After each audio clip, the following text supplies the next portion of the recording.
जुमे की फ़जीलतें। हफ्ते का सबसे बेहतरीन दिन रसूल अल्लाह सल्लल्लाहु अलैहि वसल्लम ने फरमाया, सबसे बेहतर दिन जिस पर सूरज तुलू हुआ जुमे का दिन है। इसी दिन आदम अलैहिस्सलाम पैदा किए गए, इसी दिन जन्नत में दाखिल किए गए और इसी दिन ज़मीन पर भेजे गए, और क़यामत भी जुमे के दिन कायम होगी गुनाहों की माफ़ी।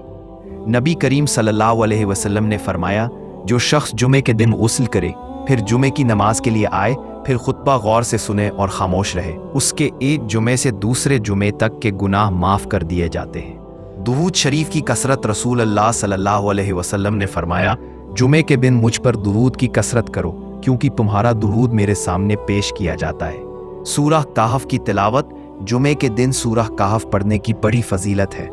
हदीस में है, जो शख्स जुमे के दिन सूरह कहफ पढ़ेगा, उसके लिए नेक जुमे से दूसरे जुमे तक नूर हो जाएगा।